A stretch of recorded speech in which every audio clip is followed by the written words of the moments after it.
Hello, Steve White, Steve White's 89. Well, you may have heard the news that Playmates are making Star Trek toys again.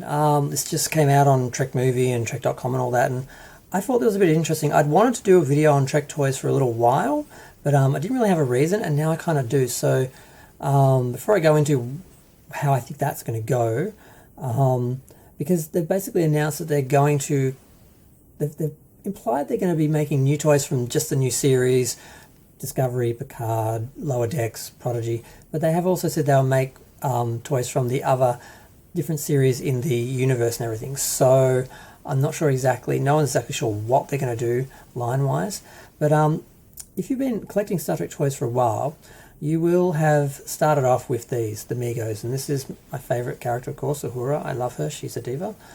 She's my favourite. I met Nichelle Nichols 3 times. It's amazing. And so this is sort of what toys were doing in the 70s, the Migos. So I think this is a recreation. I'm not sure if they did Uhura back in the... I think they did, actually. So it's one of my favourites. And then once, of course, Star Wars came out, when Star Trek the Motion Picture came out, because that was the 70s, they basically just did original series stuff because that was just in repeats. Then they went to the Star Wars Kenner size with the Star Trek the Motion Picture line, and they made a lot of very kid-orientated toys with that series, with that movie, but because it wasn't really a kid film, wasn't really kid-friendly in that way that it was an actual serious science fiction film, the merchandise didn't sell huge, and a few of the licensees were kind of burned, so when they got to Star Trek 2, they basically did nothing for Star Trek 2. They didn't even do a comic adaptation. But for Star Trek 3, they did a line of similar sized toys, and these ones are actually jointed. If you've seen these, they did Kirk, Spock, Scotty, and Krug with the Klingon Targ, and yeah, I have all of them. And then by the time they got to Next Gen, because that was 80s, by the time I got to Next Gen, there was a company called Galoob who started off, and they did the same Star Wars size, of course, and which made some sense because the last toys were, and they would all go together. That they should have done well, because this size bodes really well to making vehicles that can fit the characters, and like they could have done a bridge and could have fit all the characters and everything without making it huge. But it didn't do so well. Now I have the shuttle. I love the shuttle from the first series. First season. I thought that was the better shuttle design wise. But they were kind of gone by 88. I think 89 they didn't really do well. I'm not quite sure why they didn't work, but they didn't work. Then Playmates took over, and that's when the real golden era of Star Trek toys happened. Now, again, here's my favourite, Uhura. They were a little bigger. They were, I think, are they 5 inches? I really don't know my measurements, but as you can see, I think these are 3.5 and these are 5, I think. And they hit the sweet spot where they actually managed to create toys that were accurate enough for collectors, but kiddie enough for kids to actually play with them and young fans to play with them. And a lot of people I know had these toys when they were kids, and they had the play sets. They had a giant bridge play set that was accurate. They could put all the figures on and play out routines. You had shuttles. You had ships that were lit, and that some of them had molds taken from the models, so they looked good. Others had original molds, which didn't look so good detail-wise, but they were still very playable, and they did really well. They sold huge. They were in all the department stores. You could go to a toy store and you'd find Star Trek toys. And it wasn't the first time, but it was certainly, they were very prominent, very successful. Until 2 things happened. One, that Next Generation ended, and they released Voyager onto UPN, and no one in America had UPN. No one saw it. It really hurt the viewing of the show because it was just limited. It wasn't like when it was in syndication, everyone had it. And Deep Space Nine was still in syndication, but Deep Space Nine wasn't really Star Trek. It was on a alien space station with war and politics and religion, and it wasn't really toy friendly. And although the Playmates toys from that had sold well, the audience had dropped, and there wasn't the demand. And their response for that was a disaster. Their response was to make retail exclusive items. This is in 1996. They called it the 1701 line, where I think maybe they limit it to 1,701 toys or something. There was some limitation with the numbers as well. So then collectors who were just buying them at toy stores everywhere couldn't get them. And they just said, that's it, I'm out. I'm not doing this. I'm not chasing these. I'm not going to have half a collection. I'm not going to have one, because they were just getting random ones. They couldn't get all the sets because they were limited. And that just killed it. Like within a year or two, Playmates was just dead. Now, I think like 2009, so 2007, 8, 9, it took like pretty much a year or so to die. And then there wasn't really any toys for ages. It's kind of dead. At the time I wasn't collecting, so it didn't really bother me. I was still collecting the ones I'd missed from Playmates in secondhand stores and that, because I didn't have them all as a kid. But it's not going to sit. They then, when the movies came around, and this was, the Playmates tried to come back, and this is where they really failed. It was an epic disaster, really bad. Now, some of the toys, because they originally did with Playmates, they did these large, I think they're 12-inch ones, and they're really good. Like, as you can see, like Uhura, my favourite, she's the same size as the other figures, and the Barbie.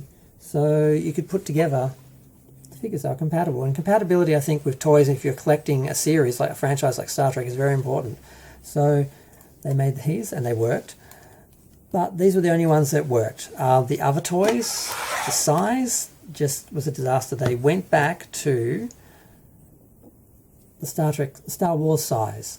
Because, of course, JJ wanted Star Trek to be Star Wars. So they went back to these. So these are not obviously compatible with these. This relationship is not going to last. No. And they played a lot of little tricks to try and manipulate people into buying the toys.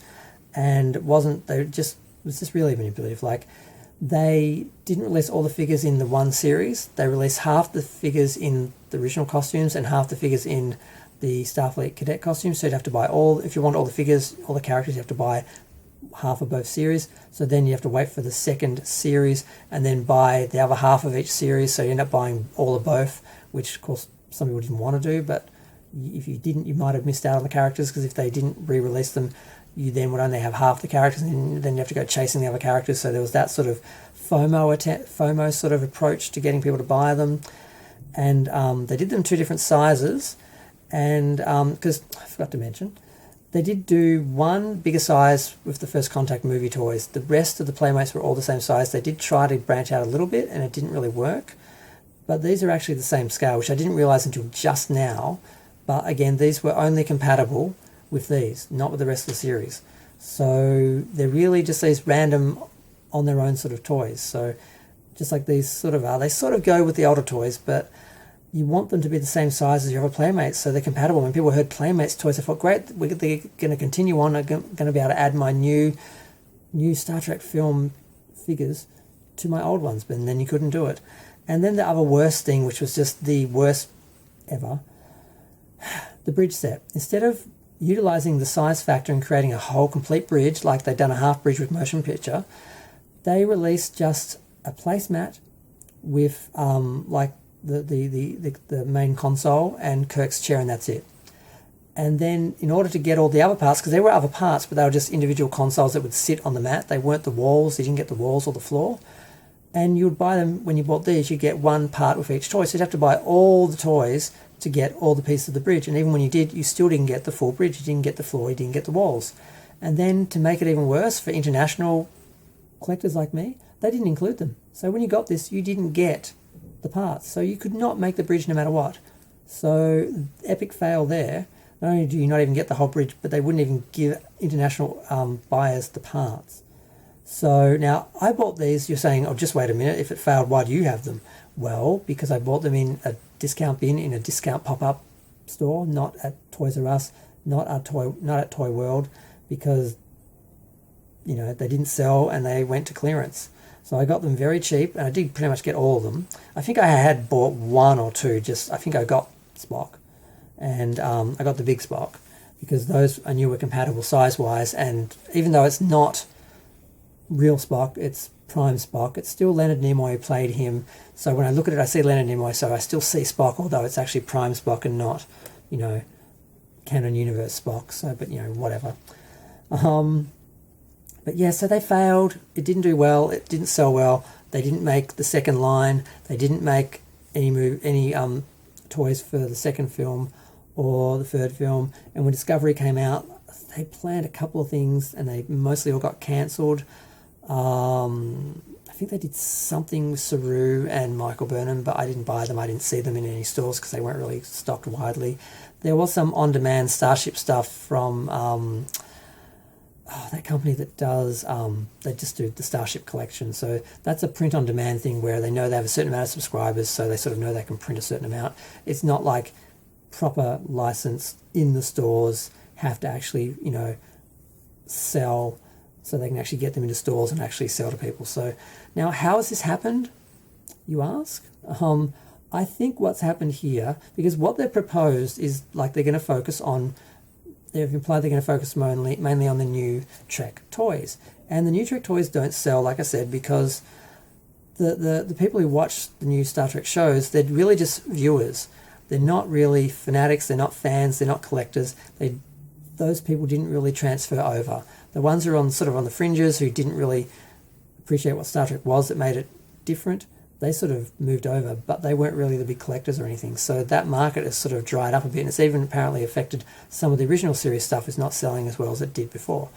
So I don't see it doing well unless they really play and do an even sort of spread, and they do stuff from the different series and the new series. I don't really see it selling because there's no audience for it. Kids don't watch the show. The only reason they've sold this to Playmates, I think, how they've done it, is they've gone to them with the approach of, we're doing a kids show. So give us a line of toys, we'll sell them to kids because we're doing a kids show now. That's not based on the original, so there won't be fans unhappy because they don't match and they don't look right and they don't fit. And kids will actually watch it, so it'll be like kid friendly. So I can see that some studio executive has been sold on that, and this idea that we're doing a kids show, we're going to make a kid friendly Star Trek, and we'll make toys the kids will buy. We can put them in the stores, in the toy stores, and they're actually going to sell. They're not just going to be for old collectors who, we don't want to produce things for anymore because we hate them, basically. We want them gone, we want new people, but the new people don't buy toys, don't buy collectibles. So I think that's how they've sold it, that's how they're doing this. Now, I meant to mention, the only other toys that really have done well since the Playmates JJ film line died epically, the reaction ones, yep. They did Kirk, Spock, McCoy, Uhura, just the basic ones, and they're the Star Wars size, pretty much, the Galob size, but they do all different franchises, and the thing about this is the compatibility. These ones match the Alien ones, match the He-Man ones, match the Halloween ones. They're doing all movies, all TV series, so everyone can have all their toys all matching the same, all lined up, all on the same scale, and basically all these characters that you've loved from all these franchises and that can all play together.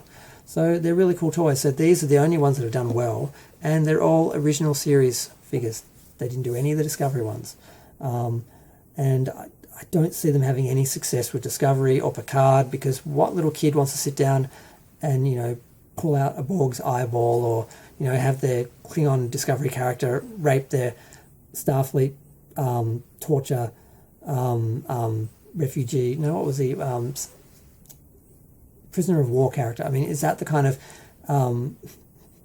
play that kids really want to enact? I don't think so.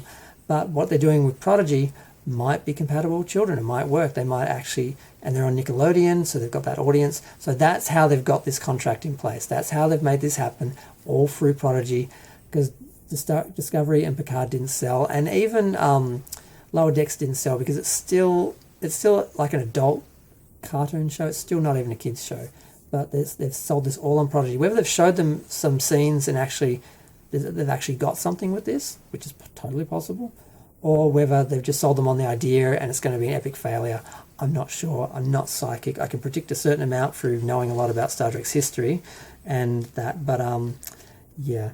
I'm a little bit optimistic because it would be nice to see more toys from Playmates that are actually compatible if they do them in the same scale and they actually work with the old collectors and try and bring them back.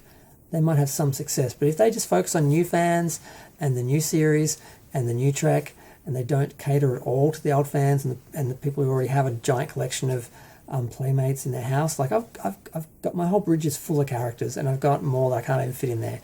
And I would buy more if they gave me what I want. But if they just give me Discovery and Picard stuff, I haven't seen Prodigy yet, I might like it. The other thing, of course, is Strange New Worlds. If that is good, I might buy some of those characters, because if the show's good, I would like to have that Pike in with my other Pike and my other Star Trek figures. So it's not impossible, but I'm not buying Discovery or Picard stuff. Strange New Worlds, it's unknown. Prodigy, it's an unknown. So I think they've pitched it on that. They've sold it on that. They may have a chance with that, but I'm really not sure. But I just really want to play with my toys and talk about the compatibility, because it's a huge factor. And like when you can put these together, you know, it works. When you can put these together, it works. When you try and put, you know, this and this together, no, it doesn't really work. So if they, you know, play ball, give us what I want, give us what I want, give us what we want, and you know, cater to the old series, everything, they might have a chance. And I'm just going to leave on that optimistic tone. And I'm going to say, feel free to share, like, comment, subscribe. Let me know what you think. Bye.